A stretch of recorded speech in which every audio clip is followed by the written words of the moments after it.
ఆంధ్రప్రదేశ్ రాజకీయాల్లో cool and silent ఓటింగ్తో కనిపించే నియోజకవర్గం తాడేపల్లిగూడెం. మిగతా ప్రాంతాలతో పోల్చుకుంటే ఈ ప్రాంతంలో రాజకీయం కాస్త భిన్నంగా కనిపిస్తోంది. పాలిటిక్స్ అంతా హాట్ కాకపోయినా పోటాపోటీ మాత్రం చాలా గట్టిగానే ఉంటుంది. ప్రస్తుతం ఇదే నియోజకవర్గం నుంచి ఎమ్మెల్యేగా గెలిచిన కొట్టు సత్యనారాయణ ఏపీ డిప్యూటీ సీఎంగా ఉన్నారు. ఏపీలో అతిపెద్ద ఉల్లి మార్కెట్ ఇదే తాడేపల్లిగూడెంలో ఉంది. మరోవైపు అక్షరాభ్యాసాలకు బాసర తరువాత తాడేపల్లిగూడెంలోని జ్ఞాన సరస్వతి దేవాలయం ప్రసిద్ధి పొందినదిగా చెబుతారు. రెండో ప్రపంచ యుద్ధ సమయంలో బ్రిటిష్ వారు ఇక్కడ యుద్ధ విమానాలను నిలిపేందుకు అనువుగా 2 కిలోమీటర్ల పొడవున్న రన్వే నిర్మించారు. బెల్లం పప్పు దినుసుల వ్యాపారానికి కూడా తాడేపల్లిగూడెం ప్రసిద్ధి పొందింది.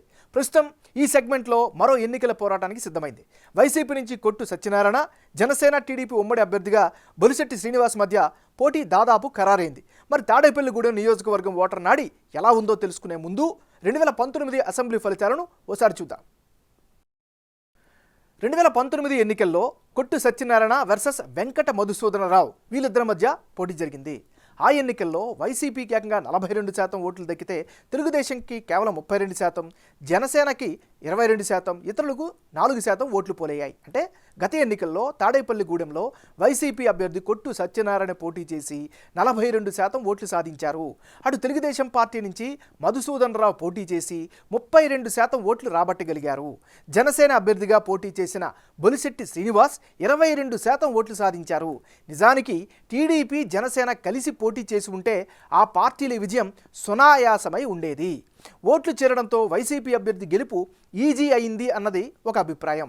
మరి ఈసారి ఎన్నికల్లో తాడేపల్లి సెగ్మెంట్లో రాజకీయం ఎలా ఉండబోతుందో Big TV exclusive detailed election సర్వేలో వెల్లడైన అభిప్రాయాలను ఇప్పుడు పరిశీలిద్దాం. అభ్యర్థుల వారీగా బలాబలాలు ఎలా ఉన్నాయి? ముందుగా వైసీపీకి సంబంధించినటువంటి కొట్టు సత్యనారాయణకి ఈసారి అనుకూలమైనటువంటి అంశాలు ఏమిటి?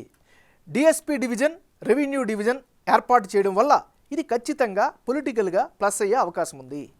కొట్టు సత్యనారాయణకి మైనస్ అయ్యేటటువంటి అంశాలు ఏమైనా ఉన్నాయా అని కనుక పరిశీలిస్తే తాడేపల్లిగూడెంలో రోడ్లు సరిగ్గా లేకపోవడంతో జనం అయితే నానా అవస్థలు పడుతున్నారు. ఇది ఖచ్చితంగా నెగిటివ్ అయ్యే అవకాశం. సరైన సంఖ్యలో తాగునీటి స్టోరేజ్ ట్యాంకులు కూడా లేకపోవడంతో ఆయా ప్రాంత ప్రజలు చాలా ఇబ్బందులు పడుతున్నారు. వాటర్ ట్యాంకులు కడుతామని హామీ ఇచ్చినా ఆ హామీ నెరవేరకపోవడం కూడా రేపొద్దున్న వాళ్ళకి గ్రౌండ్లో ఇబ్బంది పడే అవకాశం కనిపిస్తుంది. మరోవైపు మిగతా వాళ్ళతో పోల్చుకుంటే ఈయన గ్రౌండ్లో ఆశించిన స్థాయిలో యాక్టివ్గా లేరు అనేటువంటి అభిప్రాయం కూడా వినిపిస్తుంది. ఇది ఈయనకి సంబంధించిన ప్లస్లు మైనస్లు. జనసేన పార్టీకి చెందినటువంటి నాయకుడు బొలిశెట్టి శ్రీనివాస్. మరి బొలిశెట్టి శ్రీనివాస్కి అనుకూలమైనటువంటి అంశాలు ఏమిటి? గత ఎన్నికల్లో ప్రధాన పార్టీలను సమర్థవంతంగా ఎదుర్కొన్నారు. స్థానికంగా మంచి బలం ఉన్నటువంటి నాయకుడు. ఇది ఆయనకి కలిసి వచ్చే అంశం. ఇక తెలుగుదేశం జనసేన పొత్తుతో మరింత బలం చేకూరింది అని చెప్పుకోవచ్చు. మరోవైపు నియోజకవర్గంలో బాగా యాక్టివ్గా ఉంటారు, ప్రజల్లో మమేకమవుతున్నారు. పార్టీలో చేరికలను కూడా చాలా ప్రోత్సహిస్తున్నారు, బలోపేతం చేస్తున్నారు. ఇంకా పార్టీల పరంగా చూస్తే జనసేన తెలుగుదేశం పార్టీ ఉమ్మడి అభ్యర్థిగా గెలుస్తారు అనేటటువంటి అభిప్రాయం జనంలో అయితే కనిపిస్తోంది. మరోవైపు సామాజిక సేవా కార్యక్రమాలు ఈయనకి చేస్తూ వస్తున్నారు. ఇది అదనపు బలంగా కూడా చెప్పుకోవచ్చు. ఇది ఈయనకి సంబంధించినటువంటి గ్రౌండ్ రియాలిటీ.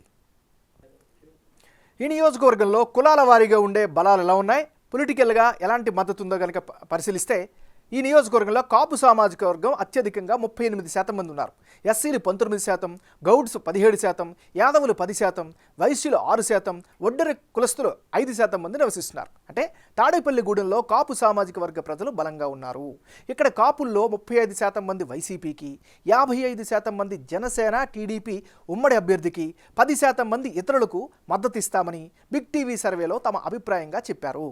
కాపు నేస్తం వంటి పథకాన్ని వైసీపీ సర్కారు అమలు చేస్తున్నా ఈసారి ఎన్నికల్లో తమ ఓటు జనసేన టీడీపీకే అన్నది మెజారిటీ కాపులు చెబుతున్న మాటగా వినిపిస్తోంది. అటు ఎస్సీల్లో 45% మంది వైసీపీకి, 45% మంది టీడీపీకి, 10% మంది ఇతరులకు మద్దతు ఇస్తామని చెబుతున్నారు. ఇక గౌడ సామాజిక వర్గంలో వైసీపీకి అనుకూలంగా 40%, తెలుగుదేశం పార్టీకి అనుకూలంగా 50%, ఇతరులకు అనుకూలంగా 10% మంది ఓటేస్తామని చెబుతున్నారు. ఇక యాదవుల్లో 35% జగన్ పార్టీకి ఇస్తే 55% టీడీపీకి అండగా నిలుస్తామని చెబుతున్నారు. ఇక మిగిలిన 10% మంది మంది ఇతరులకు మద్దతు ఇస్తామని చెప్తున్నారు. వైశ్యుల్లో 35% వైసీపీకి, 55% తెలుగుదేశం పార్టీకి, 10% ఇతరులకు మద్దతు నిలుస్తామని చెబుతున్నారు. ఒడ్డెర సామాజిక వర్గంలో 50% వైసీపీకి, 40% జనసేన టీడీపీకి, 10% ఇతరులకు మద్దతుగా ఉంటామని అంటున్నారు. ఇక వచ్చే ఎన్నికల్లో తాడేపల్లిగూడెంలో నియోజకవర్గ ఫలితాలు ఏ విధంగా వచ్చే అవకాశం ఉందో ఒకసారి పరిశీలిద్దాం. కొట్టు సత్యనారాయణ వర్సెస్ బొలిశెట్టి శ్రీనివాస్, వీళ్ళిద్దరూ బరిలోకి దిగిన పక్షంలో వైసీపీకి 42% ఓట్లు దక్కే అవకాశాలు కనిపిస్తున్నాయి. జనసేన తెలుగుదేశం పార్టీ రెండు ఉమ్మడిగా వెళ్తున్నాయి కాబట్టి 49% ఓటు షేర్ దక్కే అవకాశం ఉంది ఈ కూటమికి. ఇక ఇతరులకు 9% ఓట్లు దక్కే ఛాన్సెస్ కనిపిస్తున్నాయి. అంటే ఇప్పటికిప్పుడు ఎన్నికలు జరిగితే తాడేపల్లిగూడెంలో జనసేన పార్టీకే ఎక్కువ ఎడ్జ్ ఉన్నట్లు బిగ్ టీవీ ఎక్స్క్లూజివ్ ఎలక్షన్ సర్వేలో తెలిసింది. వైసీపీ అభ్యర్థి కొట్టు సత్యనారాయణ 42% ఓట్లు రాబట్టే ఛాన్సెస్ ఉన్నాయని తేలింది. అదే సమయంలో జనసేన టీడీపీ ఉమ్మడి అభ్యర్థిగా బొలిశెట్టి శ్రీనివాస్ బరిలో దిగితే 49% ఓట్లు రాబట్టి గెలిచే అవకాశాలు చాలా ఎక్కువగా ఉన్నాయని సర్వేలో తేలింది. బొలిశెట్టికి జనంలో ఉన్న మంచి ఇమేజ్, గత ఎన్నికల్లో ఓడిపోయిన సానుభూతి, జనసేన తెలుగుదేశం పార్టీ పొత్తులు ఇవన్నీ బొలిశెట్టి శ్రీనివాస్ గెలుపుకు సునాయాసం చేస్తున్నట్లు జనం అభిప్రాయంగా తేలింది.